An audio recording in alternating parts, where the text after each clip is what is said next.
Hey, everybody. Welcome to a brand new podcast that we're doing. It's called Tiger Dads. I am Jason Sklar. I am a longtime podcaster. I'm a comedian. I've been doing podcasting for 15 years, sports, comedy, guest host the Jim Rome radio show whenever it happens. And I usually do it with my twin brother, Randy Sklar. But today I got a new twin brother. I got a better partner. This guy is my friend. He is my golf dad buddy. He is my Sherpa. He has taught me everything I know, and he continues to teach me. And that's kind of what this podcast is about. Beau Bass. How are you, sir? I am none of those things. You're all those I'm not things. a podcaster. I have no experience doing this, but you and I both share a love for golf. We share a love for our daughters who are playing golf. Damn and, right. you know, it's been so interesting navigating this process. So my God. Excited to talk about it. Share all the mistakes we've made with Sure. people, all the things we've done well. Wait, you made mistakes doing this? I mean, I haven't, but I mean, you. I have made plenty of mistakes. It's insane how many mistakes. And I'm open. I'll share all my mistakes. I'm a hothead. I'm ridiculous. I've made bad purchases. This podcast, focusing mainly on young women's golf and how to raise a golf daughter, essentially, and how to encourage your daughter, if she's got an interest in golf, through the process of junior golf, is all about, at times, how we manage ourselves a little bit. This is going to be like therapy for us. Massive therapy. It is because, look, we're just trying to do our best. We start from that place, but we carry all of our own sports baggage to everything. We carry all of our own anger issues and issues with, you know, how your kid is trying and their effort level and all that stuff. How do we manage that? How do we manage not to burn them out?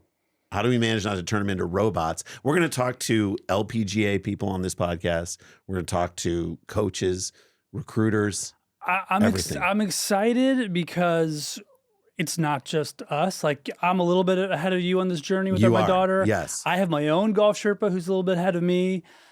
I think being able to talk with professional players, collegiate players, and you know, I've had the opportunity to talk to some of them in the past, and the stories that they've given me, that I've shared with you, like, have helped me tremendously. So I'm excited to share that with everybody. What we kind of say is that to you guys listening, we've made the mistakes so you don't have to. You're still going to make mistakes. I can't help it. You can't help it. You're going to make mistakes. We're going to continue to make mistakes. Oh. We'll share our experiences, and hopefully you won't make the mistakes we made. It's always a good reminder when you hear about other people's mistakes, like, ooh, don't be that guy. Don't be that guy. Be that guy. Look, we've seen it. We've all seen the people. It's cringe. Like, that's the thing about when you're in a golf tournament with your daughter, there are some cringe moments. You're like looking at other parents. You're like, whoa, that guy. And then I know people are looking at me when my daughter hits a ball and it goes wide, and I'm like, yikes. Yeah, and it's so loud. Just don't say it out loud. Don't say it out loud. Yeah. Just don't. It's so hard, though. I use my outside voice, and I should have been saying on the inside. So we're going to learn from all these things. I'm so excited about this podcast because a lot of times you and I will just have these conversations. Like, this is what we do. We love to talk about this. We're passionate about it. And also we're like, wait, you have given me so much knowledge and so much of an appreciation of, like, how to move through this crazy world at times that, like, we want to share that. I want to share that with the people out there. It's something I think golf in particular, I'm sure all junior sports, but I think golf in particular, whether your kids are competing or whether we're competing or whatever it is, it's like you need this community to keep us sane. Totally. And I think that's what we're sharing amongst ourselves here, and hopefully with everybody who will hopefully listen to this. Right. And again, like, bringing pros in and bringing college players in to share those experiences of, like, how they got to where they were or where they are. Or how they wanted to quit at certain moments, or maybe did, and how they got through that. All these things are things you deal with your kid. All these things are like, it is about parenting in so many ways. It's like, how do you motivate your kid without pushing them so hard that they hate you? Yeah. I mean, you know, people who, like, have to drop their kids off at tournaments and aren't allowed to be at the tournament. I will be so sad if Emmy ever says to me, just drop me off in the corner. Bro, it's going to happen. It's probably going to happen. That's what teenagers do. But, like, hopefully this relationship you have with your daughter, I mean, this is the dream, right? We can play golf with them for the rest of our lives. This is a sport that, like, we're going to play. Like, I tried to play softball last night and I skinned my knee. Look at my gross legs. Skinned my knee And I was like, oh God, every ball into the gap. I'm like, oh, why am I doing this? I really shouldn't be doing, this is softball. This is not football. I've already quit all fast twitch muscle sports. Right? So like golf is all we have. That's all I have. It's all we have. And it's something, if you build it the right way with your kid, especially if they have an interest and a love of the game, your daughter, you know, Lifetime. Yeah. That's what you can do for the rest of your life. You can start mapping out your trips to Bandon. You can map out your trips, which you've already done. Already done it. Map out your trips to Pebble Beach. Map out your trips all around the country. And that's what we're going to talk about on this podcast as well. We're going to get into like some of the great golf trips you've taken and some advice on how to do that. Like these are the things that we want to share. Putting the work in, and it is work. It's to work. make sure your kids love the game. It's so much work, but the payoff is so worth it. The moment when your kid says to you, hey, you want to come play? Instead of you saying to them, hey, we got to get out and practice today. When your kid's like, I want to stay a little bit longer. Or comes off the course and is like, maybe we hit the range for another 20 minutes. You're like, ooh. Playing Pebble for my birthday with my kid is like the greatest experience. It's the greatest experience ever. So that's what this podcast is about. We're super excited to do it and bring it to you. And, you know, each time, hopefully give you a little nugget of how you can navigate this world better, hear from great people who've gone through it, people who have way more knowledge than we do. And then we're going to share a lot about ourselves, which is what we're going to do in the next segment when we come back. We're going to talk about maybe our best moment that we can think of in this golf game. Some of our worst. I might start crying. Some of our worst. I'll cry for you. Yeah. This is Tiger Dads. We're off and running. Thanks for listening. Subscribe to the show and all that stuff. And we'll keep bringing you good stuff. We'll be back right after this. All right. So I'm going to share how we met because like we're different worlds. Yes. Was it like 2 years ago now? Yeah. I think my daughter was 9 and yours was 10. Right. So 2 years ago, my daughter comes to me. She's at this like amazing summer camp. She's like, hey, I met this girl and she says she plays golf. I'm like, all right. She's like, can you set it up? Like, we want to go play on a golf day. Which, by the way, not to jump in on your story, I don't know why my daughter said she plays golf because she did play some golf. I would take her to Whitsett, which is now no longer, sadly, a North Weddington golf course, which they have since torn down. We would go every once in a while and play. I used to take my son a lot, and then I started taking her, but we didn't play a lot. So the fact that she I think she wanted to be friends with your daughter, and your daughter's like, I love golf. And then my daughter was like, well, so do I, because I want a friend. And then for whatever reason it was, I love the fact that my daughter was like, set this up. Here's Noah's number, her dad's number. Yeah. I was like, lucky for Emmy, I'm a pretty friendly guy, and I'm such like a golf pusher.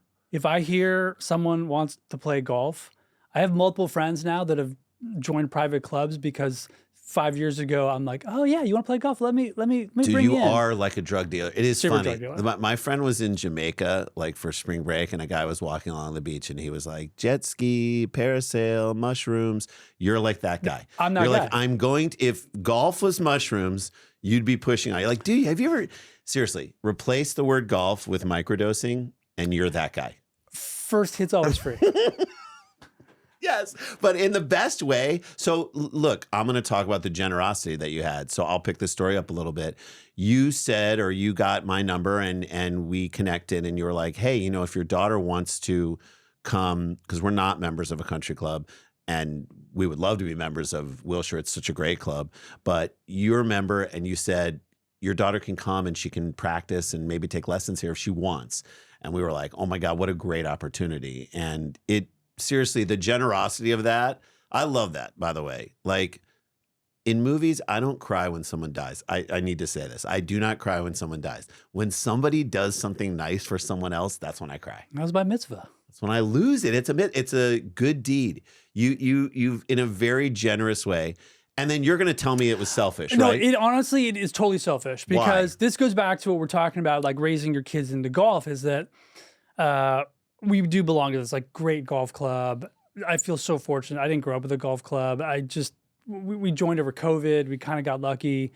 And the one thing is like my daughter, when she was real little, used to play Sundays with me and my buddies. And ultimately, like I recognized quickly, she needs to have peers. Like she needs to have friends to play with. That's right. So that she's just not with a bunch of old dudes, right? So Anytime I hear any interest of anybody whose daughter wants to play golf, I'll loop them in so that Emmy has a buddy. And so that's what happened.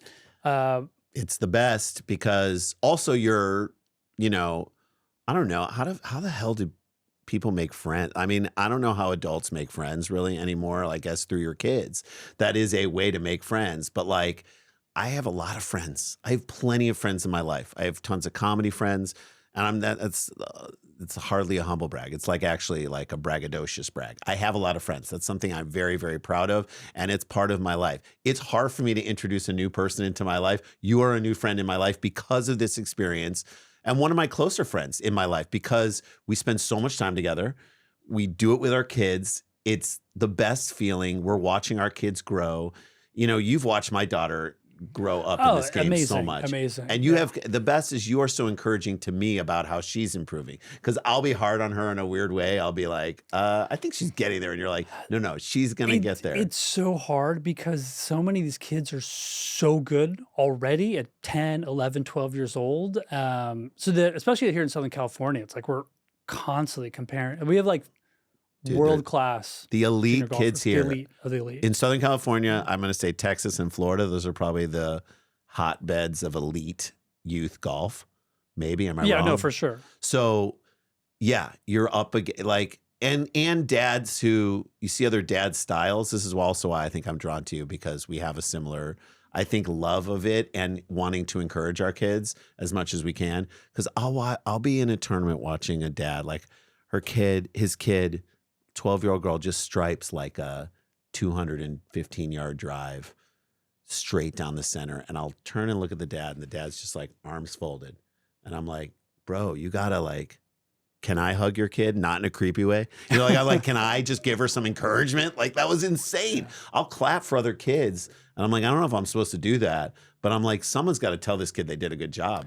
But then I'm like, then maybe I'm doing a bad job by giving too much encouragement. You know, it's crazy. It's hard. It's hard because so many parents, they absolutely are just like this, like every shot. And they're like, these kids are so good. So good. I'm like, someone give that kid a high five. All right, this is a great transition into something we're going to do on this show every time, which is talk about recently for us a best moment for each of us with our kid in the golf game and a worst moment. Something in our eyes that we regret, that we wish we had back, that we wish we could do differently.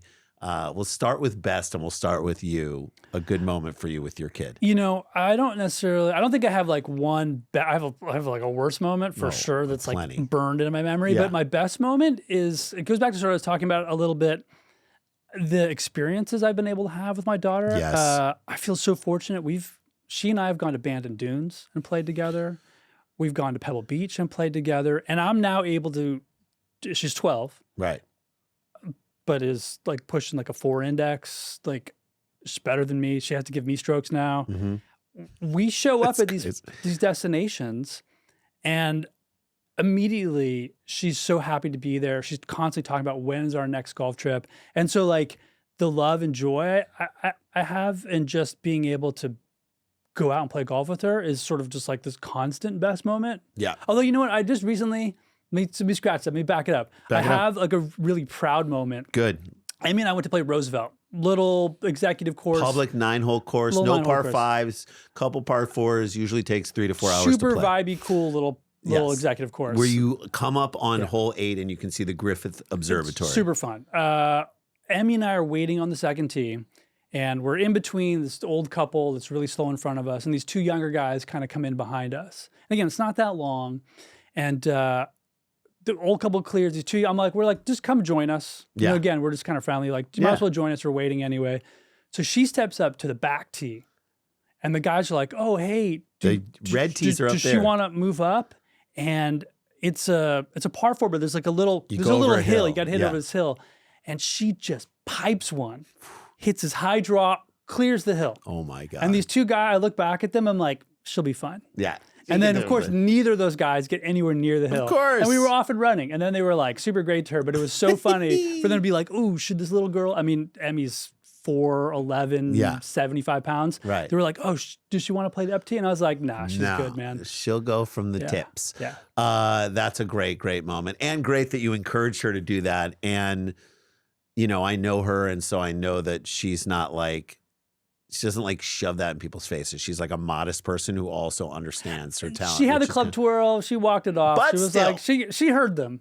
But she was just like, yeah, I'm good. Let the game speak for itself. Let the game speak for itself. I love that. So what about you? All right, Best so moment. I'm going to do a best moment for me. So we're going back to when you play these JDT tournaments, which is the Junior Development Tour of the SCPGA, Junior PGA. They oftentimes, they're all 9 holes and they're usually all par 3s, most of them, as you know.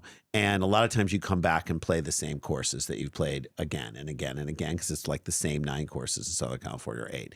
And so we're playing a course out here called Keida, which is a tricky course because everything's kind of short, but like the greens are really tough. It's so a wonky course. You have to land on the green, and then even if you're there's a lot of 3-putting. It's just like that. It's like the holes on a thing. So my daughter was kind of in a good run of golf, and she, I think, came in with some confidence to this thing.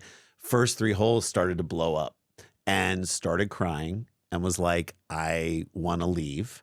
And she's like, can we tell them I'm sick and I have to go? Oh, so heartbreaking. And I'm like, oh, man. I'm like, and something inside of me is like, you can't quit. You can't quit anything. I mean, I'm a comedian. I've been like, I wanted to quit a million times. I've been on stage.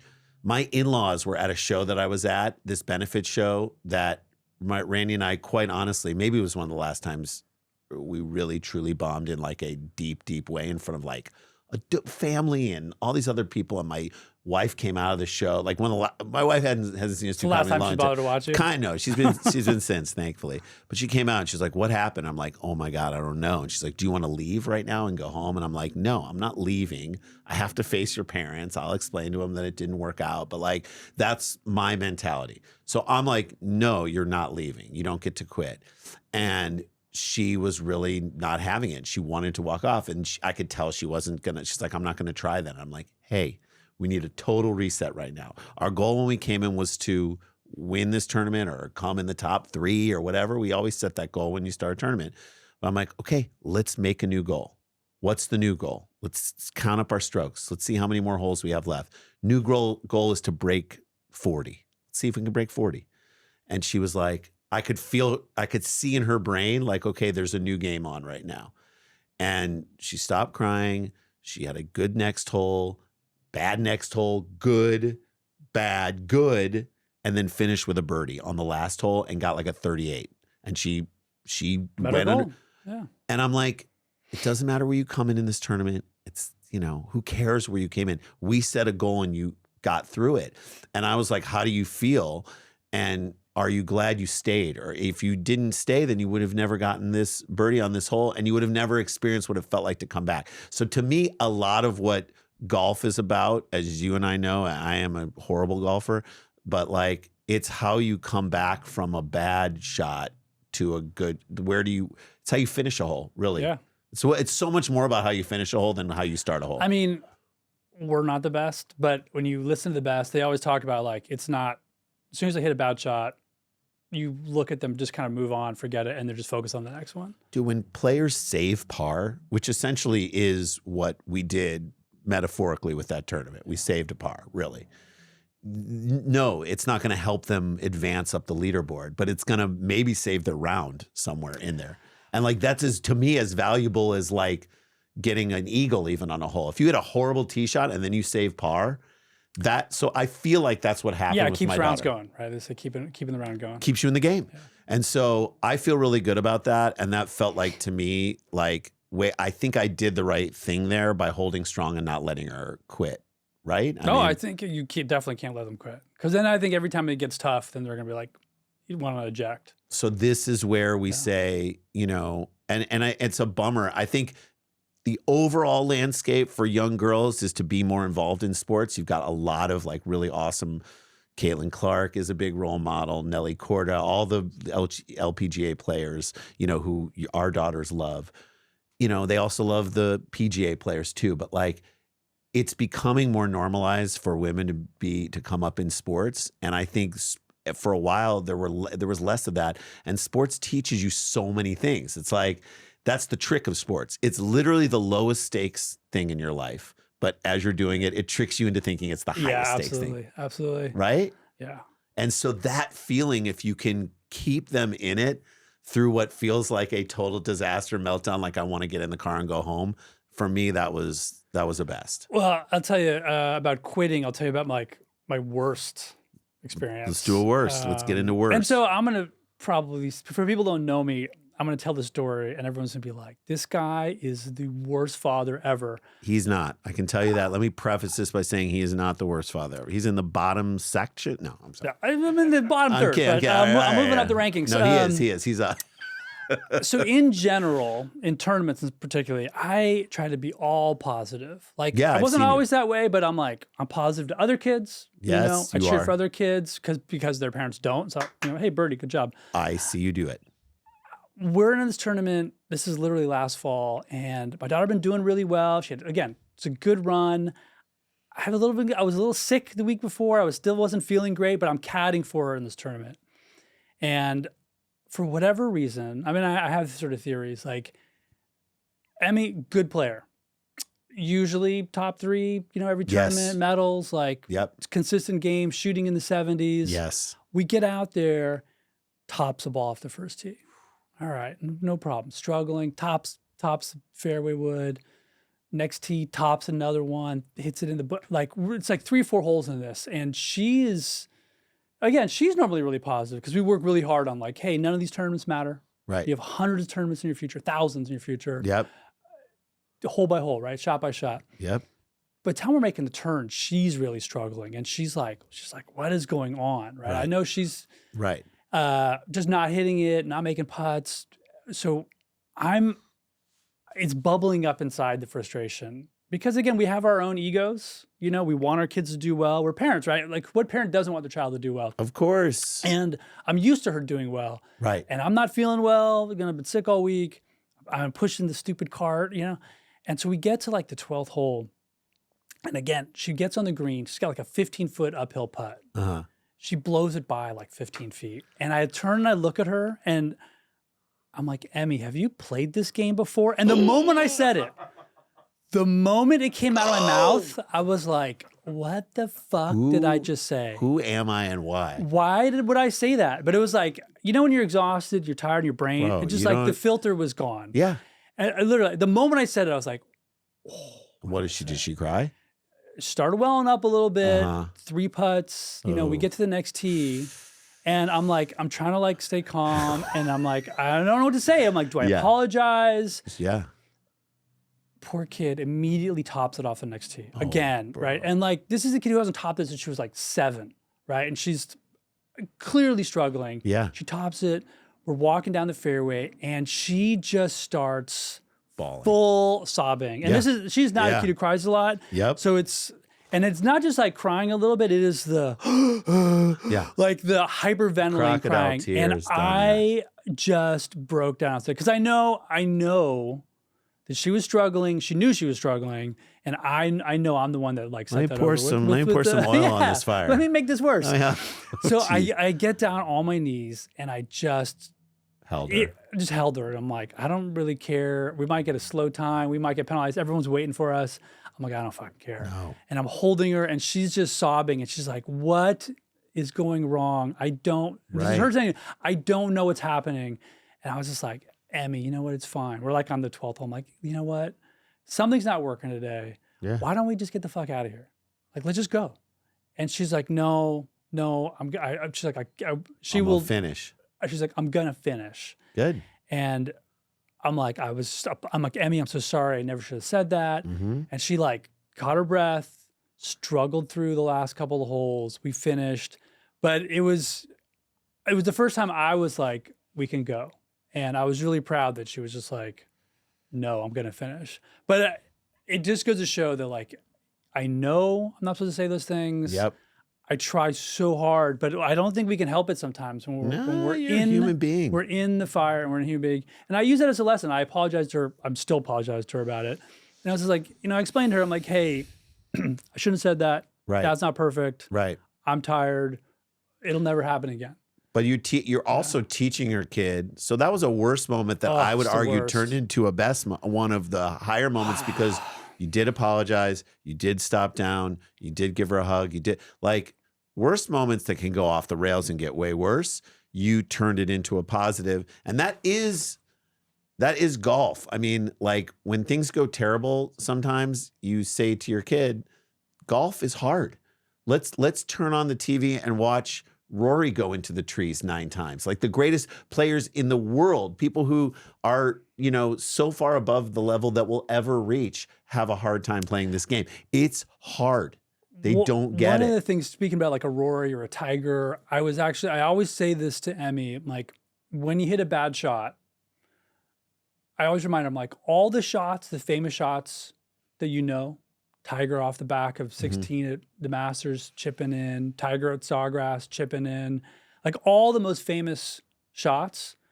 I always remind her only famous because they got into trouble because they hit the worst shot you could hit the previous shot. Well, but isn't one of the great Tiger chip-ins because he chipped and didn't get out of the rough? So the chip before that, I think one of those famous Tiger chips was because the chip right before that didn't even make it to the green. So his next shot, he had to put it in. He had to put it in. Just, so yes. So it's a reminder that what I always say to her is like, if you hit a bad shot, this is a chance to show off and hit something fantastic.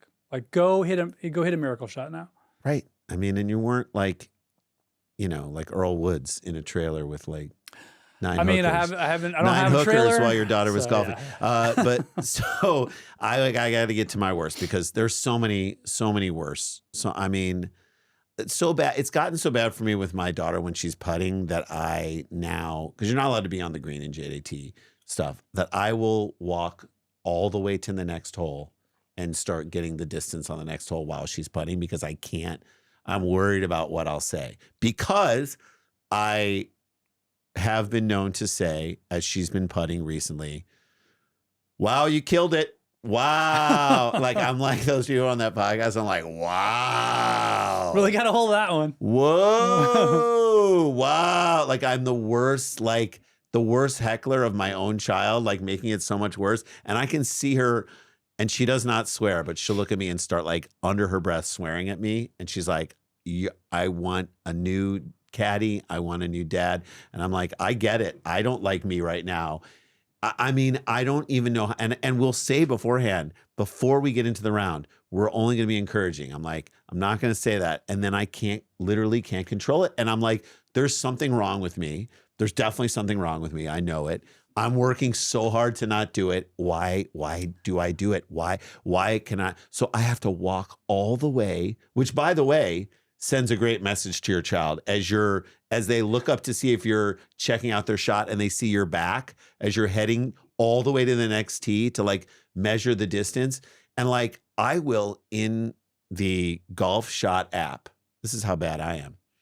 I'll see where she is on the green and then I will mark on the score for the one before like a 3-putt on the thing before she even putts one. Because you know it's coming. No, because that to me, I'm like, and this is because I'm a pessimist. This is it when it comes to sports in general. And unfortunately, this is what I know. When I love a team, I'm a supreme pessimist. This is how I know I love my daughter and I want her to succeed. That's every sports fan. It's not every sports fan. I have sports fans who like talk trash when they're down 12 points. Like I know people like that. I am a pessimist. And we say, what does a pessimist want more than anything in the world? To be proven wrong. So I'm like, I'll put down a 3. Let me have egg on my face, and I'll have to go back in and change it because you 1-putted or 2-putted. It's like the reverse jinx. I like it. It's the reverse jinx. You're trying to reverse jinx it. Let me go with the worst case scenario. When I was in therapy, like regular therapy, I would talk about this with my therapist. And I'm like, what am I doing? And she said, you can't handle the unknown. You cannot handle the unknown. And as a result, you are like, let me play out the worst case scenario so that I can prove to myself that I can survive the worst case scenario. And then if it's better than that, then I'm pleasantly surprised. Everything's gravy. I'm waiting for her to 3-putt and turn around to you and be like, I learned it from you, Dad. No, she does. Like she'll bang a club and be like, well, I'm like, why are you doing that? She's like, you do that. And I'm like, oh my God, I am the worst. I am the worst. And so I'm working so hard to get better at that. But I don't know, man. I don't know if I'm gonna be able to ultimately control it, but I'm gonna try. All right, that's a little best and worst. When we come back, we're gonna wrap this whole thing up, and we're gonna give you a good little tip. We're gonna use a story, another kind of worst story of a club that I bought that I'm going to share this with you. I'm a little embarrassed about it. You as my golf Sherpa helped guide me to a better place on this. And this is Tiger Dads. This is so much fun to do. And we're going to have, and what I'm realizing as we're doing this in our first episode is that we can do this for days and days and days and days, as we do in our real life. And I'm so happy that we're going to do this and bring in experts and all that stuff. He's Beau. I'm Jason. Tiger Dads. We'll be right back. Welcome back to the show. We're going to wrap things up now. And we were just talking even in the break. See, you can't stop talking about it. Like, I am certain that there are dads who you've known who are golf dads who will come back and they may have already done this, told you what a nightmare I am with my own daughter. And you don't have to answer this, but I'm assuming that it's happened. I'm doing my best. I'm trying to be good. All we can do is try our best. We are just trying to be our best, the best version of ourselves. In the pursuit of perfection, didn't Bryson quote Vince Lombardi on Full Swing? In the pursuit of perfection, you end up with excellence. That's what we're trying. That's what we're trying to do. I'm just trying to survive, man. I'm just trying to survive. And I think we're going to talk a little bit about some mistakes we've made. And a tip that you gave me. So this is how we're going to try and. Beau was my Sherpa. He had a golf dad that was a little ahead of him. Your friend Lionel, who is. Well, I'll tell you what it comes from. Is I'm a little obsessive. Yes, so which I love. I'm a little OCD. When I go down the rabbit hole, I go pretty hard. Yep, and I appreciate that. When Emmy was first starting to play, like there's not a lot of information out there about like get this club, and you go to like a golf store. Yeah, and they just have like these kid sets. Which I bought. But they're kind of trash. Like they're not really. It's just sort of like, they'll throw a name brand label on like kind of trash clubs. And the reality is like they're cut down. They're like for kids, but they're like not really great for kids. And also the shafts are too heavy. The club is too long. So I was at a real golf shop. I don't even remember what it was. I'm not going to name it because maybe they'll sponsor us. I was at this golf shop and I was getting something for myself, but also my daughter was with me and I was like, I'm going to get her something. When we're in a golf store, I want to get her things because I want her to be excited about golf. When you have a new thing, it makes you want to go out and play. She didn't have a 3-wood. And so we pulled like this kid's 3-wood off the wall. This no-name kid's 3-wood and a 6-iron from the same thing and put them in the set. And I showed up to the golf course and you were like, what the hell is this? And I'm like, we got it. I had told you. I was like, okay, and again, I spent probably too much money experimenting, trying and buying all different clubs from when they were little. And, I got some information from other parents down the road, but it was really like trial and error. And so I kind of figured out what works, what doesn't work. And I told you, I'm like, don't buy it. Don't buy this. Get this. I didn't do it. And I actively didn't listen to you. And then I did listen to you.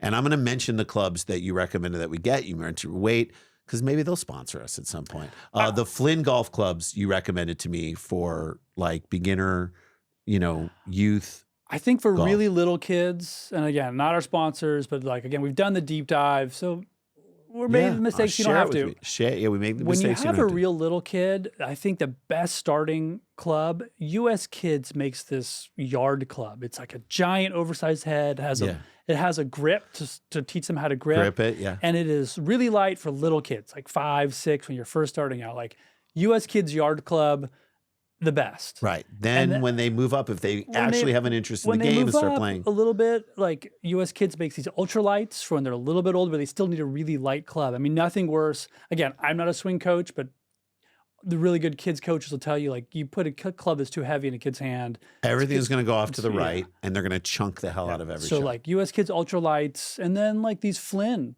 golf clubs, small company, they just make kids club. They're like great. You can pick the weight.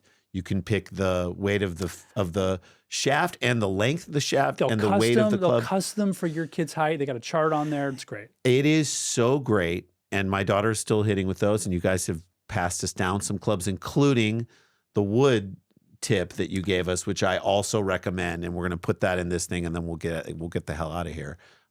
Which is that you recommended. We just got like I think women's.